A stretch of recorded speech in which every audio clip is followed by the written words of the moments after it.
everyone. It's 101, so I want to make sure that we start right on time-ish. I wanted to welcome to today's webinar. It's called Getting Sex Savvy, Building Capacity on LGBTQ Issues for Service Providers Working with Youth. My name is Karine Jean-François. I'm the National Network Coordinator at Girls Action. And while it will say my name is Miriam Zaidi, which is our lovely communications coordinator, if you have any questions, you can always contact me, Karine. In a couple of minutes, I will be passing the mic to Zahin Karim and Rhobyn James from Planned Parenthood Toronto. And we're super happy to have them there and because they accepted to do this webinar and build something special just for us. And I'm really happy to see some of the names that are in the attendees list, some people that I know, some people that I don't. So it's really lovely to have all of you here. Thank you for taking some time out of your super busy day to take part in this super important webinar. I wanted first to introduce Girls Action. So Girls Action is based in Montreal. We're a national nonprofit organization who works with girls, young women, and people who support them in different ways. So it's a national nonprofit that works to empower girls. Like I said, we're based in Montreal where we run a local girls program, and we also work with over 300 organizations, part of our national network of community partners who work with girls and women across the country. We also provide leadership training for young women. We organize networking events regionally and as well as locally. And we do other things that connect to girls and young women. And in terms of impact, we reach thousands of girls and women annually, and we focus on remote, marginalized, and urban communities, and that includes the North. And this webinar is part of a special project that's called the National Network Working Groups. And those 4 national working groups have been meeting for the past 2 years, and they're engaging with people who live similar realities in our programs for girls and young women. So the working group participants have an opportunity to exchange ideas on specific issues, share resources and tools, and discuss promising practices. There are currently 4 working groups that are meeting. One is 2 are coordinated by Jillian Kilfoyle here, and they're for people who are located in rural, northern, or isolated communities, and one is for people who work with Indigenous girls and young women. I coordinate 2 other ones, and one is about people who work with girls who are racialized, or young women who are racialized, or women of color. And there's also one for, and that's where this webinar came through, for programmers working with newcomer girls and young women. And those working groups do different things, but they also meet in person. And actually, the 2 pictures that you see at the bottom are from the meeting that we had last year. And we're really happy that this project is funded by Canadian Women's Foundation, and we're really happy to have their support. We are currently in the phase of doing a few webinars. So there's an upcoming webinar that will be happening on November 20th. That's called No One Can Tell Our Stories But Us, Racialized Girls Making Media, that Farrah Khan will be facilitating. We also have 2 past webinars that are available on YouTube. The Indian Solution to the Policy Problem, Develop an Indigenous Policymaking Model to Address First Nation Health and Education Disparities, that Cassandra J. Opikakwe Wajunta facilitated. And there's another webinar in French that will be available later this week, which is Les filles au Canada, problématiques majeures et conseils pour les programmes qui ont de l'impact. And this webinar as well will be put on YouTube later this week. So if you want to refer to something that you heard or are not sure, feel free to check that out or message us, and I'll be really happy to pass you that and send you the information you need. So for today, the agenda, so Zahin and Rhobyn will be presenting, and then there will be like a question period answer with a quick poll, so we'll be ready to answer, and some closing remarks. On the right-hand side of your screen, you'll see a panel with a Q&A. So if you have questions throughout the webinar that you'd like to ask Zahin and Rhobyn, please type them. And you can send it either to both of us, or you can send it just to me, and I'll make sure to ask the questions on your behalf. And I will be keeping track of all the questions that are asked. So feel free to ask the questions there, and if there's any other technological issues, just make sure to also type it either in the chat or the Q&A. And like I said, this is being recorded, so it will be available online later. On that note, I'd like to introduce the two people that will be facilitating this webinar. They both work at Planned Parenthood Toronto. They're called Zain Kahim. So Zain is a coordinator of SNAP, which is a Supporting Newcomer Access Project. It's a new volunteer peer education program for newcomer youth at Planned Parenthood Toronto. And Rhobyn James is a community health promoter at Planned Parenthood Toronto. He works specifically with newcomer youth communities in the Self-esteem, Health, Appreciation, and Respect Project, also called SHARP, and he's the coordinator of Planned Parenthood Toronto's Youth HIV/AIDS program, the Prevention, Engagement, Action Knowledge Project. So I will be passing the mic to both of them, and I hope you enjoy it. Don't forget to ask your questions. Great. Thank you, Kevin, for encouraging us to partake in this learning opportunity for all of you. So this is Zaheen that's speaking right now, and I'm Rhobyn. So we're really excited to be doing this presentation with you all. It seems like something that's of great interest to many of you. Just a heads up that this is our first ever webinar, so thank you for being our guinea pigs, I guess, for this experience. So if at any time, you can't hear us or we're not speaking loudly enough or clearly enough, or you'd like us to repeat something, just let us know in the chat or let Karine know. So we decided to name this this presentation "Getting Sex Savvy" on LGBTQ issues for service providers working with newcomer youth, because this was what was asked of us to do. So we hope that we can deliver on getting a conversation started on these topics. All right, so let's go on to our goals and objectives for the session. Today, what we aim to do is to offer information to service providers, to all of you, on how to effectively address and work with young newcomer girls and women on LGBTQ issues, as well as to develop tools and strategies to address challenges when working with newcomer girls and women. Just a side note that the information that we're presenting today is based on our experience as service providers of Planned Parenthood Toronto, working with young LGBTQ newcomer women throughout our work here at PPT. We'll also have an opportunity to do a poll to look at some of the other issues that other folks are experiencing, and hopefully we'll be able to assist in strategizing some ways to address those challenges. So throughout the presentation, if you think of something that we're saying that really connects with something that you've encountered in your work, please please take note of that, and we'll have an opportunity hopefully to address it later. So just to sort of have an overview of what we're going to be addressing in our 30 minutes with you today. So we wanted to make sure that we are all on the same page in terms of some basics, as we know that maybe many of you have varying levels of information already about what we're going to be talking about. So just sort of bringing us all on the same level and covering some basics. Then covering some ideas around sex positivity, some tools and strategies, and then wrapping up with some resources.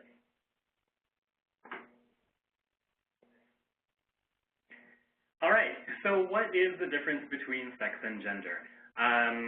We'll start here. So the easiest way to kind of remember this is that sex is your biology, so what's in between your legs, what's on your body, and gender is what are like the ideas or the social constructs that have been created about how someone feels and thinks about themselves and how they identify. So the easiest way to kind of remember this is that sex is what's in between your legs, and gender is what's in between your ears. So now knowing that, we can move into sort of looking at different ways that people can identify in terms of their sexual orientation. One of them, of course, is being straight. So that is somebody who has a gender identity and then is either sexually, emotionally, or otherwise attracted to people of the opposite sex and gender. So that's straight. For lesbian, we have someone who identifies as a woman, and that's really important because it doesn't matter if that person was born a woman or however they identify. It's really important about how they identify first. And so if you identify as a woman and then you are attracted to someone else who is also a woman. And then moving into gay, which in some cases can often be identified with people who identify as men, but there are also women who identify as gay as well. and people of different gender identities who might identify that way. But essentially, it's either being male or being of a particular gender and being attracted to someone of the same gender. Bisexual is being attracted to two genders, so that's either being male or female, and so people can identify as being bisexual. Yeah. And then in terms of bisexuality as well, it's the idea that someone is attracted to either gender at any given time.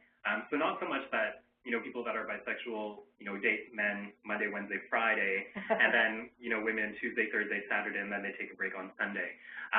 Their sexuality is more fluid, and, there's a bit of invisibility in terms of bisexuality that we'll actually get into in a few minutes. In terms of asexual, it's when someone actually has no sexual attraction to anyone, to either gender. They can find someone physically attractive or emotionally attractive, or be attracted to their status or their income or whatever, but just not sexually attracted to them. And someone who's asexual will likely not have a sexual kind of relationship with someone or people in the future or at any time. Someone who's transsexual is essentially someone who, for various reasons, feels that the body they were born into is not the body they belong in. So, for example, if someone was born biologically with a penis, and for several reasons feel like their body doesn't match how they feel inside, they may or may not take steps to become they may or may not take steps to become the opposite sex, but they may identify as being transsexual. The term transgender is essentially an umbrella term that essentially means when anyone crosses any of the gender norms that are established by our society.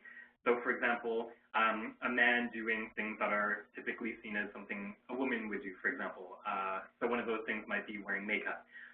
Or if a woman were to work in construction, because construction is a job or an occupation that is typically done by men, those things would be considered transsexual, or transgender, rather, transgender. So moving into identifying as queer, this is a term that for some people is very contested. So some people really are not a fan of this term because it has been historically used as a pejorative term, as a disparaging comment for people who are LGBTQ spectrum. But in modern times, queer has become an identity that many people are reclaiming and are identifying very proudly as being queer. So queer is essentially, can be seen as an umbrella term that can address a wide range of sexualities, but is essentially connecting LGBTQ identity to something that's potentially more political. So, and also a way to connect with other people who might not necessarily have the same sexual orientation as you. So queer can really be meaning a lot of different things for a lot of different people. So questioning is essentially kind of what it sounds like. It's for people who are not totally sure about where they stand on that spectrum, if we were to look at it in a spectrum kind of way, or people who might be just figuring out what their sexuality is. And this can also be a lifelong process, right? Somebody could also be in a stage of questioning, or maybe they identified as one sexual orientation and are now wondering if maybe that might be shifting to something else. It can definitely be a sort of a phase or a stage, and then also a lifelong process. And lastly, pansexual is essentially a different way of looking at the term bisexual, but acknowledging that gender isn't necessarily binary. So if somebody is attracted to people who are genderqueer, or people who are agender or multiple genders, they might identify as pansexual. What's important to recognize and realize about these sexual orientations, about these terms, is that they're all self-identified. So we might see someone on the street, or might be working with a client who we might assume, based on our own stereotypes and biases, that this person might be gay, or they might be bisexual or asexual.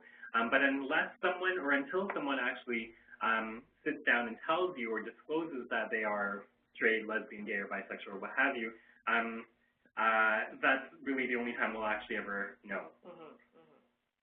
All right, so moving on to the terms of homophobia, lesbophobia, biphobia, and transphobia. Essentially, they're a phobia like any other phobia that exists, like xenophobia or arachnophobia. And essentially what a phobia is at its core is a fear or hatred toward one particular type of thing or one specific group of people. So for example, homophobia is a fear or hatred towards people who are homosexual or LGBTQ identified. Lesbophobia, specific to the lesbian community. Biphobia, a phobia targeted towards people who are bisexual. And transphobia, a phobia targeted or focused on people who are trans-identified. And the ways that each phobia looks and manifests itself can be very different, depending on the context of the people, the social location, and all of these different things, some of which we'll actually move into right now.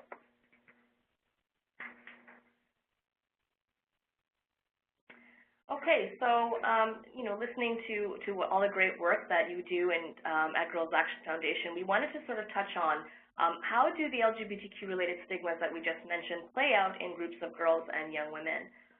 Primarily, these play out in the following ways: through bullying, isolation, and in some extreme cases, physical violence. So to go back to the term of lesbophobia, I wanted to emphasize a certain dimension that I think is important to acknowledge when looking at how bullying can play out in, especially in a lesbophobic or homophobic context for young girls. So a definition that I have here for lesbophobia goes as follows. So essentially, it culminates through the intersection of sexism and homophobia as two mutually constituted regimes of oppression that produce the effects of harm, whether that's prejudice, harassment, discrimination, or sexual or physical violence against women who love and have sex with other women. So it's important to note that sexism and homophobia are embedded in traditional gender roles for women and men. So really, for young girls, there's a couple things that are happening here. There's not just the pressures of sexism of having to feel pressure to be a certain kind of girl or to present your gender in a very particular way, but also that added pressure of being gay or lesbian or queer and having to deal with that pressure as well. So it's a very compounded situation. So bullying can play out in very insidious ways. Some examples might be that if a young girl doesn't have a boyfriend, or maybe she's not really interested in having a boyfriend, she might be accused of being gay. If you're particularly into your studies, or you might be a young girl who's a bit more shy, someone might suspect that you're gay. If you have gay parents or gay family members or friends or people in your network that are gay, people might make assumptions about you. If you're very vocal about women's rights or feminism, or even speaking about gay rights, people might make assumptions about you.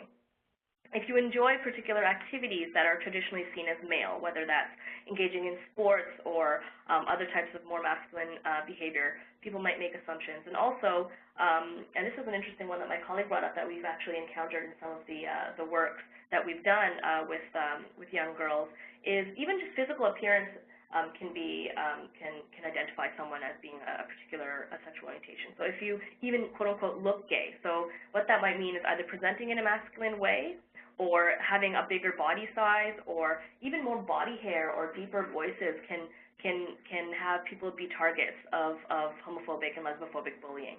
So, and of course, lastly, if someone is actually vocal and out about being gay or lesbian, that can also make them a target of bullying. Mm-hmm. The other thing to add, just to go back quickly to the piece around lesbophobia, is the idea or the concept of sensationalizing lesbianism. So, I hear it all the time in some of the work that I do, in that, we'll talk about homophobia, talk about men and men, and people are like, oh, maybe not so much, that's kind of gross, that's weird. But to hear that, two women together, oh, that's hot, and that's sexy, and that's people want that and they want to see it. It's almost the idea that that's the positive kind of stereotypes, when there isn't really such a positive kind of stereotype that exists. And if anything, what it actually does is it actually is really detrimental to the health of to people who identify as lesbians, because there's this conflict between being gay is bad but being lesbian is good. But what do you do? How do you negotiate the two? And is it like, why is one hot versus one not so hot, or one less attractive, or being less wanted and stuff, right? And that can definitely have an impact on how someone kind of moves around the world, how they, like work through or handle their sexual orientation. And it may also determine, like maybe some of the activity that they participate in the future.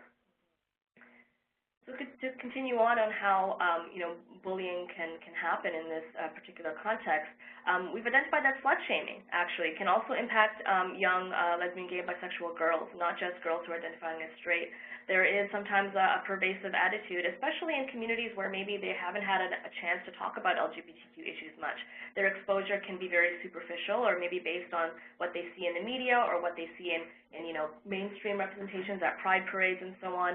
The assumption that being gay is very sexual and exclusively sexual. So somebody is promiscuous if they're gay, or they automatically have multiple partners. So there can be an over-sexualization of LGBTQ identities that can happen as well, which is important to counteract. Yeah.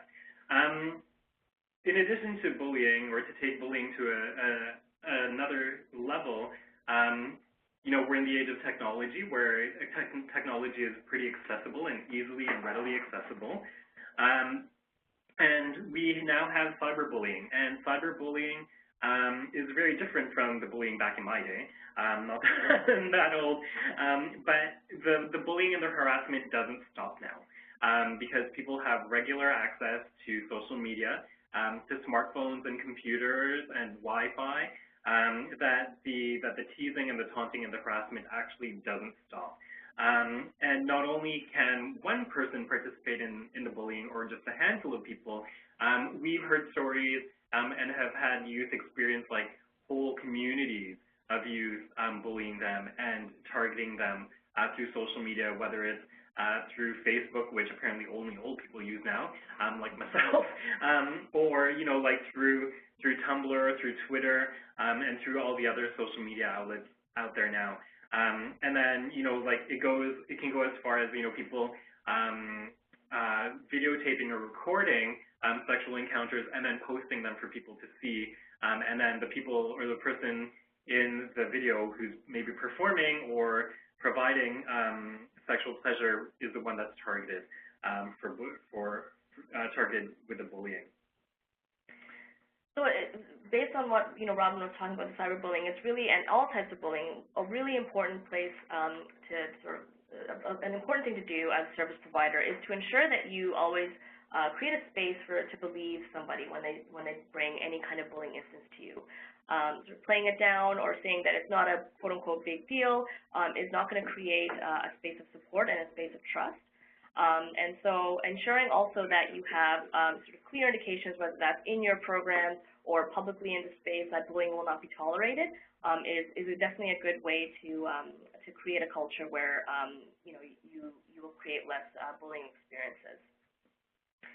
In terms of isolation and how that might play out as well, that can happen in many ways, and it's also quite insidious, and can happen in program and also outside of program. So for example, if you're doing a particular activity, it might mean that someone who is being bullied for experiencing homophobic bullying might not be able to participate fully, or maybe they're being ignored in the group activities, or maybe when people are leaving program or going out during lunch or something, that person is being excluded.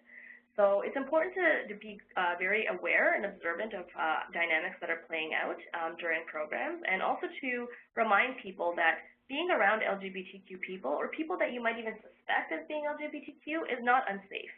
That we are all ultimately human beings first, and that it's not unsafe to be around somebody just because of their sexual orientation.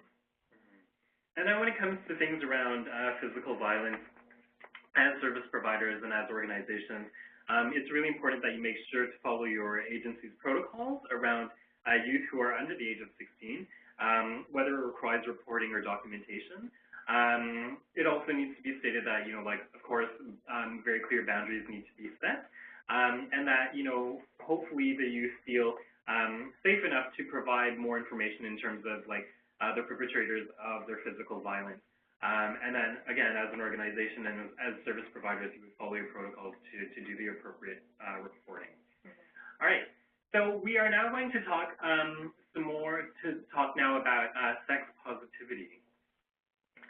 Okay, so sex positivity, what is it and what is it not? Here at Planned Parenthood, sex positivity is a very important piece of the work that we do, and we believe that it's an incredible way in combating a lot of the sex-negative messages that we get in our society. So sex negativity is essentially the pervasive ideas that we get from all areas, whether it's our family, whether it's religious institutions, whether it's our society in general, whether it's from our education system, that sex is negative. It's something that's shameful, something that you shouldn't talk about, or something that's really only for, procreation. So sex positivity essentially looks at sex as being ultimately a healthy part of living a healthy life, looking at it as part of a holistic look at health, and also understanding that adequate information and informed individuals are able to make the most sexually healthy choices. Showing your sex positivity is really about how you kind of move around in the world and in your work. So, one of the ways that we show our sex positivity here at PPT is in the language that we use when we're working with young newcomer women, recognizing the fact that, like using the terms, even the terms of vagina and breasts and masturbation and like anus and asshole and those kinds of things will make people uncomfortable, and people may be standoffish when those words are used, but being able to recognize that people will be or may be uncomfortable and that it's okay to feel that way is one of the ways that you can show that you're sex positive. The other thing you can do too is like it's in how you move and how you facilitate workshops or deliver information. So for example, in some of the workshops that I do, I use a vulva puppet to show the anatomy of a vulva, and I actually will pass it around to the youth. And sometimes, depending on how I'm feeling and the kind of energy that I'm getting from the participants, I might actually even sit there at the front of the room, like on a stool, and put the vulva puppet in between my legs to give youth like a sense of like where things are and what it looks like and that kind of stuff.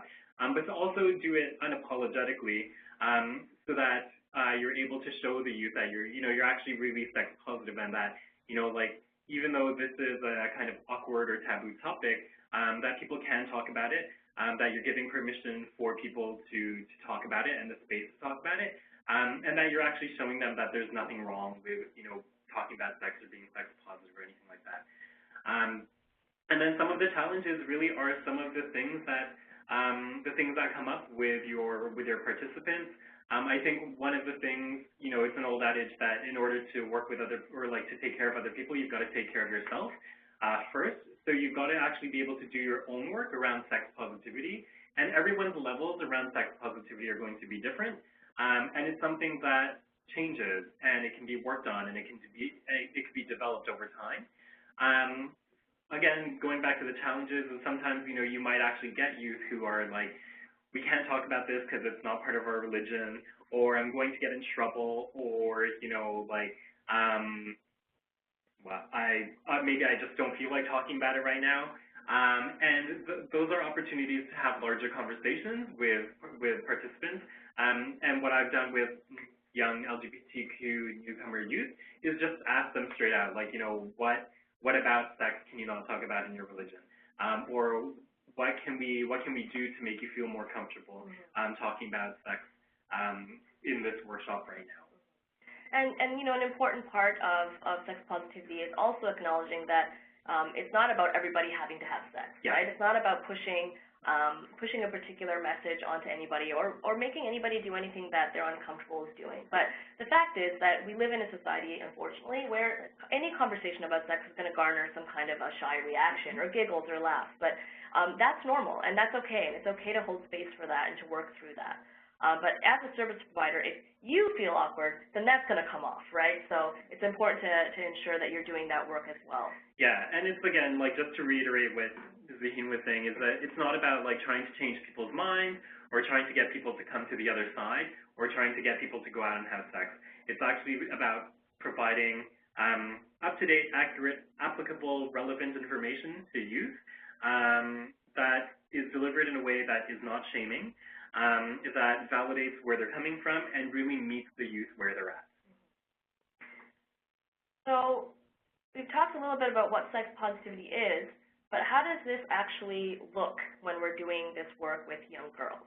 So first off, an important piece, and we've already touched on this already, but it is so important, we're just going to mention it again, that you need to be able to create space to have these conversations. So if somebody does come to you and ask you a question, whether it's in a group setting or whether it's one-on-one, hold space for that. Ensure that you're not shying away or changing the subject or trying to let the person know that that's inappropriate or laughing or anything like that. Because even if you don't mean for that kind of a message to come off, that's going to be the message that someone is receiving. And especially for someone that's that young, maybe they haven't had an opportunity to talk about this with anybody. You might be the first person, right?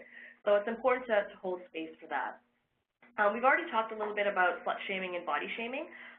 So countering these really harmful ideas, which are being thrown at girls everywhere, is really important. Yeah, and it's important to provide information on safer sex, to talk about the different kinds of relationships and the different kinds of sexual activities that people can engage in, and that, also recognizing that there isn't just one static definition of sexuality or sex or sexual activity. And to also engage young newcomer women in education and activities that talk about beauty and values and of people's value for their own bodies.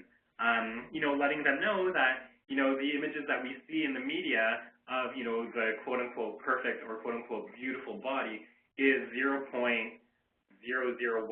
of the actual population, right? That we actually, as a culture and as a society, need to do work around, learning to love our bodies and learning to recognize that everyone comes in a different shape and a different size and a different color and height and all of that stuff, and letting them know that that's okay, right? That we don't have to fit into these really tiny boxes of what we're taught or what we're supposed to be thinking is beautiful or attractive. And that can also play out in very particular ways for young immigrant women, right? We know that young girls of color are also over-sexualized or under-sexualized, right? We have lots of really problematic racialized assumptions that we have of young girls too. So those two definitely have to happen hand in hand.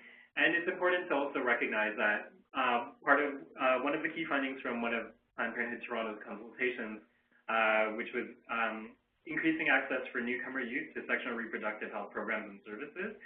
One of the key findings was that newcomer youth were more likely to engage in sexual behavior as a way to assimilate with their Canadian peers, right? So recognizing that might be a possibility, right, but also providing the proper or the appropriate information so that youth are practicing safer sex and they're negotiating properly, and that, they're doing it because it's consensual and it feels good and it feels right, instead of engaging because it's something that they feel like they have to do in order to belong. So connecting sex positivity to overall health, as we mentioned already, is an important way of bringing up the conversation and normalizing it. Also, don't assume that newcomer girls are not able to engage in these conversations. Sometimes we make assumptions that, this person has a particular religion, this young woman wears hijab, this person comes from this background. That means that we can't have these kind of conversations. The reality is that youth are having these conversations, whether they're doing it in front of you or they're doing it with their friends or on their own, having thoughts about it. So we shouldn't make those kinds of assumptions and reinforce the idea that sex positivity and LGBTQ identities are only a white Canadian thing. Yeah. Just a quick side story. I started a program, my newcomer program. I started a cycle of my newcomer program a couple of weeks ago, and one of the first things my community partner said to me was, don't talk about sex because, the youth aren't ready. It's a very conservative community. The youth are not ready for it. So in one of the games I was playing, I was like, you know what, you guys are too good. You're getting the answers too quickly. Let me try something. And I started throwing in, the words like sex, sexuality, penis, vagina, masturbation, blowjob. And what was interesting was the youth had no problem playing the game and saying the words and explaining what they were because they already knew. what I actually realized was that, like that heads up was actually a heads up from the service provider because of their own discomfort and their fear of backlash from like the parents or community members that these youth were going to be talking about sex and sexuality. But the reality was that the youth already had the language. They already knew the information, right? So, it goes back to like not assuming that newcomer youth are not able or that they don't engage in these conversations, because chances are highly likely that they do. So believe in honor girls' experiences as well. Something that we hear a lot is that, especially when young girls engage in exploring their sexuality or how they present on the outside, how they dress, often we'll tell girls that, it's just a phase that you're going through, or you're just doing that to get attention, and really that sends a wrong message. What that does is it tells young girls early on that the way that you express yourself is not valid, and that we don't believe you, and that can create really harmful things later on. And lastly, this is an important point, but we wanted to reiterate that using simple language is very, very important. So at the same time, you're using simple language, but try to avoid using derogatory terms, and don't offer derogatory terms to young girls either. So if they're not aware of a particular derogatory term, don't necessarily bring it up and encourage people to keep using that term. Unless it's provided in the appropriate context, where you're providing them with an opportunity to kind of listen out for it, and then providing them with the tools to address the derogatory terms with whoever's using it. Oftentimes, like in my experience, if the youth don't have the language, I'm not going to volunteer it. All right. So, and finally, we are going to talk very briefly about tools and strategies before we move on to our question period. So one of the first things you can do as a service provider is to provide safe space policies that specify LGBTQ identities. And that could be something that, in your actual personnel policies or policies and procedures as an organization. It could also be something that, you have posters in your spaces that are youth-friendly, so they have youth representation, but they also have representation of LGBT youth communities. So, for example, one of the posters we have here at PPT is a smoking cessation poster, but it's actually two guys who are actually like it looks like an embrace. So it's like showing folks that, this is LGBTQ friendly space. It's a safe space, but the poster isn't necessarily about LGBTQ issues per se. So safer space policies are something that can happen at the organizational level, but at the program level, working group agreements can be really useful as well, and a less formal approach. And also what it does is it allows for the youth that are participating in the program to have ownership and accountability over having a safer space, because they're actively involved in establishing that, and that can happen, depending on the cycles that you have, so whether that's at the beginning or maybe something that evolves throughout the program. You can be really creative with it as well. The next thing is to establish LGBTQ-specific programs, especially for young newcomer youth and women, or girls and women, because we know as Planned Parenthood Toronto that the sexual and reproductive health issues for women and girls are specific, and they're varied, and they're unique. And if you take that one step further and include, like, that someone might be lesbian, gay, or bi-identified, that there are issues, that there may be more issues in terms of their health or social implications, and that specific programming to young LGBTQ women communities could be really helpful in addressing some of those issues and breaking down some of the barriers. So next up, we have what we're doing right now, which is capacity building. So this is an important first step. Having service providers come together and actually intentionally talk about these issues and create action plans on how to move forward. But a webinar in and of itself is not going to be the be-all and end-all. It's an important long-term process that has to be a commitment at your agency and at your organizations that the issues that are surrounding LGBTQ young girls are important to you, and that is visible in the programming and the work that you're doing at an organizational level. And again, increased invisibility, so making it a safe space, making it, not saying that everything has to be decked out in rainbow flags and all of that stuff, but, have some kind of representation of LGBT communities, Also, establishing workplace boundaries and ensuring that all service providers are prepared and able to engage with young LGBTQ newcomer girls and women. And also that if you do have staff who's somewhere on the spectrum of being LGBTQ and is self-identified and is out, that it's really important that that person doesn't become tokenized, doesn't become the token lesbian at work or the token queer person at work, and that anything LGBTQ related goes to that person. I think it's really, we think it's really important that as an organization, everyone has the capacity to be able to address these issues. And then in speaking more in terms of the boundaries piece, that, you know, if you have a young LGBTQ newcomer girl or woman come to you to seek support, that you establish the boundary of, you know, like client and service provider right away, so that there aren't these like weird discrepancies or awkward moments where someone feels like they're being hit on, right? And then because that's a whole other set of issues that that you might run into.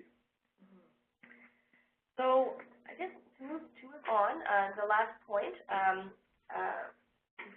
We've already touched on that. Okay, great. Well, establishing partnerships with other organizations that do work with LGBTQ. Oh, okay. Sorry, pardon me. Okay, so just to address our last tool and strategy here is establishing partnerships with other organizations. So what that means is that acknowledging that there are actually other agencies that do this work, that focus on LGBTQ youth, and reaching out to those organizations, whether you have organizations in the city that you're in, as we know that there are people who are from all across the country, and if you don't have any agencies that are doing this kind of work, try to find resources online or connect with whether you're able to bring someone in maybe from another agency in another city. It is really important to have that be part of your capacity building as well. So to wrap up, we're just going to sort of give you a few resources. OCASI, the Ontario Coalition of Agencies Serving Immigrants, has a great program called Positive Spaces Initiative. So they focus on LGBTQ issues and settlement issues. So they have incredible training modules as well. So that's a great opportunity for capacity building.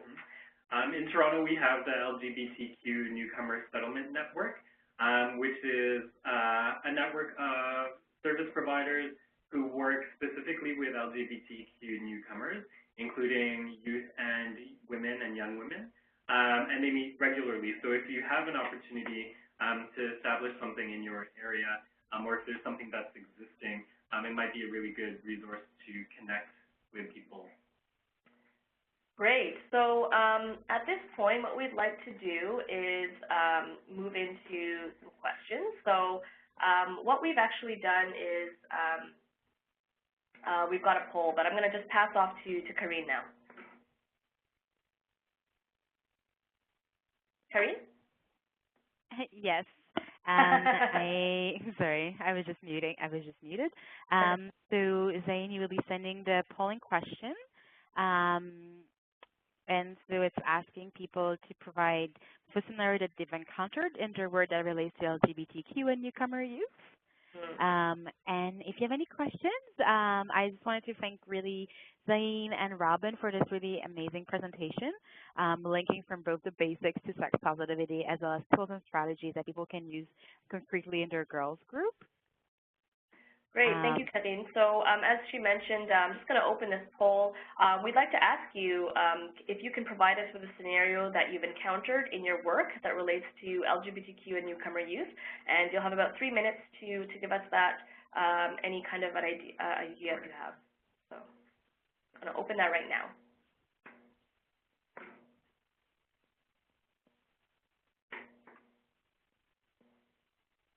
And while we're typing, I would like to invite you to start thinking about also your questions. Maybe for some people that doesn't actually apply. Maybe you haven't worked with LGBTQ newcomer youth. So if you have other questions that would be that could be answered, that would be lovely.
Okay, so thanks to folks who've submitted questions. Just going to see if I can see any of these. Oh, the results seem to be coming in.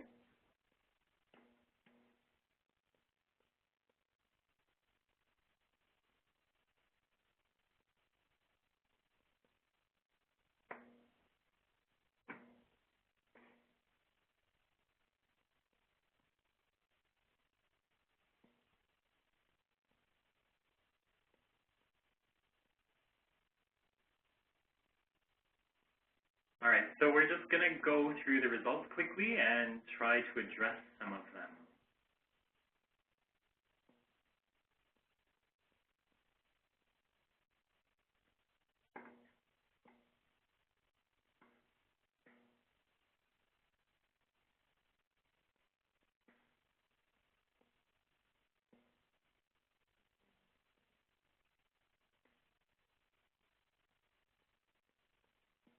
So we've got a question about a boy who does not identify as queer necessarily, but uses the term faggot. See the rest of the question. Yeah. So in situations like this, I think it's really important that you try to figure out, like where that's coming from, because it might be one of those instances where we hear it all the time in our work, where youth will participate in the bullying as a way to deflect so that people do not turn around and bully them. So it's a pretty common kind of coping mechanism for someone who might be questioning or struggling with their sexuality or exploring their sexuality or sexual orientation, to participate in the bullying and using derogatory language so that people don't turn around and put it or start bullying that person. So one of the strategies that I've used in the past is to try to figure out where is this coming from, to find out how using that word makes them feel, the kind of response that they get from other people, and whether that's whether that's the kind of attention that they want to get. And then if it is if it is because this person is questioning, maybe showing this person that that as a service provider, you're someone that they can go to, that you're LGBTQ positive, that you've got resources and information and support that can be provided to them. Another great question here is related to working with young men from the Caribbean and watching them struggle to bridge the gap between sexuality and spirituality. This is a very common issue that we encounter a lot in our work. I think it's complicated. It depends on the kind of programming that you offer. If something like a support group is something that you feel like you could offer, I would suggest doing something like that, or even just being a supportive ear.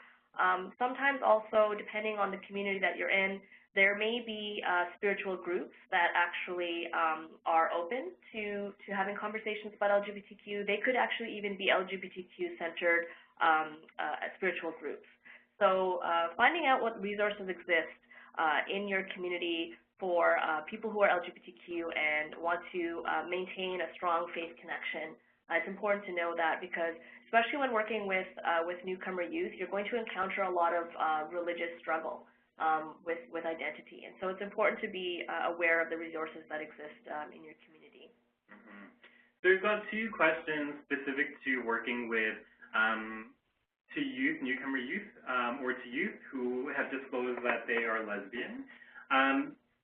So one of the things that is when someone comes out and is maybe having some difficulty finding community or finding a sense of community, because there are other things happening, that there are programs and resources that exist, that exist in various communities, and also now with like we talked about it, the access to social media and online resources and stuff, that there are ways to connect with people in your community, whether you identify as lesbian or newcomer or what have you.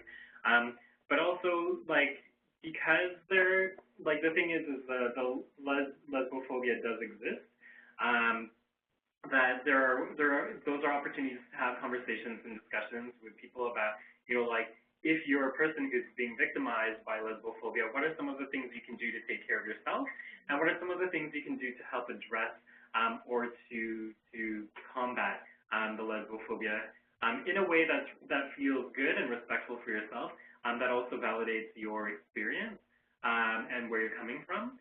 And then the other piece is, like, having lesbian women participate in programs and then suddenly they don't. It's important that you do the check-in to reach out to provide opportunities for them to let you know what's happening, what's going on, and that they are welcome to participate in the program when they feel ready to do so. And like, to be honest, sending a check-in email every once and again. It could be something as quick as being like, hey, haven't heard from you in a while, just checking in to see if there's anything happening or if everything's okay, and if you need any support or any resources, that I'm here to provide you with those things. There's totally nothing wrong with that, and I think what it does is it stewards the working relationship that you have with someone, because you may be one of the few people who is supportive, or who is providing support to them. So doing that every once again, I don't think would necessarily be detrimental to the working relationship that you got with someone, especially if you've taken the time to develop some rapport with them and trust. So maybe we might sort of touch on one more of the scenarios that we've got here. So the scenario says, I work with a young man who has moved to Canada from Egypt and disclosed to me that he is gay. He tells me that his family is not supportive of his identity. He is older than 18 and would like to move out on his own, but he also has health issues that require a lot of family support. So many layers here to what's going on. I think the fact that this person is discussing things with you is obviously a positive step. That means that they trust you, that they are seeking support from you. Now, another piece that's important to acknowledge is the health piece. So we know that there are very, very high rates of homelessness amongst LGBTQ youth. So moving out of the supportive, the financial supportive situation that one might be receiving from a family can be really difficult. But at the same time, wanting to live your life and wanting to be in a supportive LGBTQ affirming space. So what I would suggest in this situation is really to maybe go through what the major primary needs are for this young man, and also understanding and navigating housing services that exist in your city. So being aware of what real supports actually exist out there and what the reality is, so that maybe there is really nowhere else for him to go, and maybe that there needs to be other support that's happening around dealing with what's going on at home. Maybe waiting out whether this particular health issue can be dealt with, and then maybe making an action plan or connecting him with someone that can work on that if that's too much for the agency to take on at that time. Yeah, like one of Planned Parenthood Toronto's really big things is looking at the entire person and like approaching things from a very holistic approach. And all of these situations can really be any young newcomer, girl or woman that's out there who might be struggling with their sexuality, might be, who has come to Canada and is trying to find their footing here, so to say. But there are programs and resources available online and like hopefully in your communities. And if at any point, you need any additional support or you have questions or anything, you're always welcome to contact Planned Parenthood Toronto, and we could provide you with some information from our end, and hopefully that will help guide you in the right direction. Yeah. Okay, great. Thank you. I'd like to pass it back to Karine. Yes, thank you so much for answering those questions. Sadly, that's about all the time we have for questions, so it's really good to have heard about what people have experienced in their day-to-day life. And I just wanted to touch briefly on the other resources. As I said, Girls Action is an organization that works with girls and women, but also with people who do work with them. And we have some resources that are specific for newcomer girls and young women, so you can check out our research review. We also have a guide that's like a collection of reflection and best practices and resources from people who work with newcomer girls and young women, so it's really interesting to check, and there's other things. Also, if ever you have questions and you want to be in touch with Zaheen, or you have questions that maybe maybe that we also can answer as Girls Action, feel free to send me an email. I would also, invite you to visit our website, participate in the upcoming webinars. There'll be some also in the new year. To like us on Facebook and follow us on Twitter. It's always lovely to chat with people on social media. And you can check out more information about webinars at the address that's listed. Finally, if you're interested in the working groups, like I said, my name is Karine and I coordinate 2 of them. And I would invite you, if you'd like to be more involved or to get more information about those working groups, to contact me. And if you're interested in for people who work with newcomer girls and women and or racialized girls and young women, if you work more in a rural community, a rural isolated remote community, or you work with Indigenous girls and young women primarily, I would invite you to be in contact with Jillian. And I will be sending an email later on with those information, but, you know, as well as a link to the recording of this meeting. If you'd like to share that with other people, that would be lovely. And we would really enjoy, and by more than enjoy, like we ask for your feedback, want to know if that was useful for you, if there are things we can improve, you know, trying to fine-tune our webinars series. So once you leave the webinar, a pop-up window will appear with a very short survey. We would really, really appreciate if you could take the time to fill it out. So please do so. That's it for us. If you need to contact me, my email is Karine, and that's Karine, K-A-R-I-N-E, at girlsactionfoundation.ca. If you want to call me, the number here is 1-888-948-1112. And I want again to thank really Zain Kahim and Rhobyn James from Planned Parenthood Toronto for hosting this amazing webinar and let us know about everything. Like it's a start, like they said, it's a long start into it's a long-term goal to terms of capacity building. So I hope that you continue the steps. Maybe we can take those steps together. So thank you again for coming. Thank you again for filling the survey that's going to appear very soon. And I look forward to chatting with you very soon. Have a great day, everyone. Thank you so much. Bye-bye.